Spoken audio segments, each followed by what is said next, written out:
up guys, Miguel here of YugaTech, and it's been a while since I've encountered a phone with a removable back.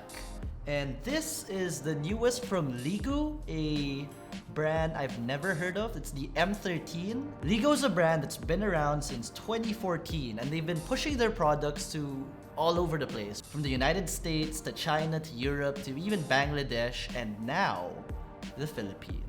So the M13 is one of the most affordable devices on their lineup. It's the successor to the Leagoo M12, and we've had it for a few weeks now.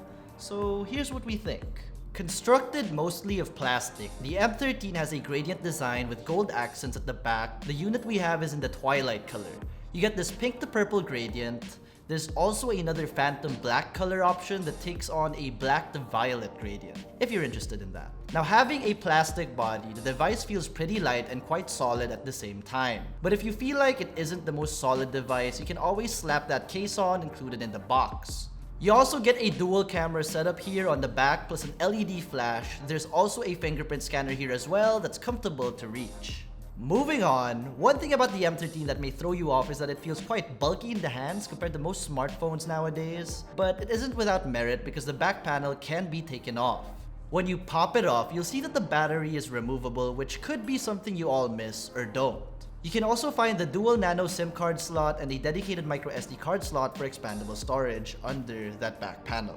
In front, the M13 sports a 6.1-inch IPS display with a resolution of 600 by 1280 and an aspect ratio of 19 by 9. As you can see, it's got thick bezels and a hefty chin. You also get a dewdrop notch here that houses the front-facing camera, and above it you can find the call speaker. So far, the display is decent at best. You'll notice the pop in color, especially if you're watching something with a colorful grade or treatment. Although, the dark shades on this panel can look a little dull in our opinion. Nonetheless, I like that it can get really bright. I'd also like to mention that YouTube videos only play up to 480p, so that's really sad. For buttons and ports, on the right side of the phone sits the power button and volume rocker, and they're both clicky and ergonomics is good. At the bottom, you can find the micro USB port and speaker grills, and alone on top is the 3.5mm headphone jack. For performance, powering the M13 is a MediaTek 6761 with a PowerVR GE8100 GPU. It's got 4 gigs of RAM and 32 gigs of storage that's expandable up to 128 gigs. The usual stuff like browsing through social media, watching videos, sending messages, and returning calls are fine, but playing heavy games can be a laggy experience.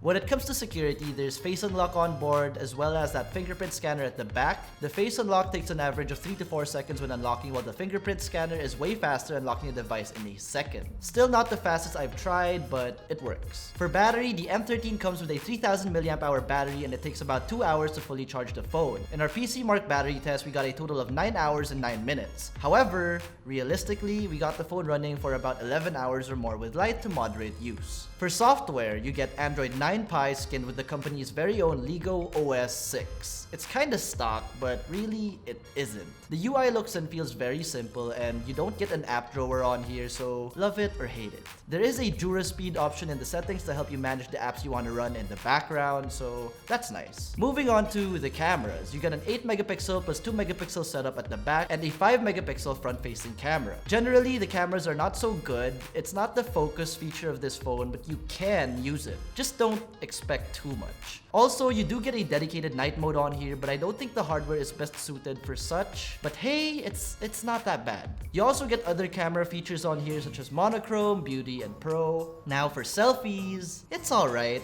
Nothing amazing, but for how much the M13 costs, I didn't expect anything so amazing either.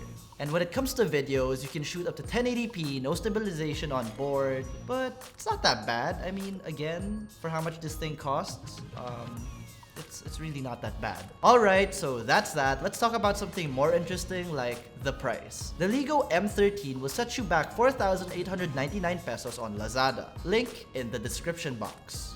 So who is this phone for? Well, if you just want a smartphone for day-to-day use and you don't really plan on using the cameras that much, this might be the phone for you. But if you don't mind having to dish out a little bit more extra cash for a better camera, I do recommend you guys checking out the Realme C2. It's priced at 5,490 pesos. So yeah, check that out. We do have a video about that here. So, what do you guys think of the Leagoo M13? Are you guys gonna get this for your company, or maybe you just want to give a young member of your family a starting phone to start out with? This could be that. Let us know in the comment section below. And if you enjoyed this video, be sure to smack that like button, subscribe to our YouTube channel, and hit that bell icon so you get notified for future uploads. Be sure to visit YugaTech.com for the latest tech news and reviews. Again, this has been Miguel, and I'll see you in the next one.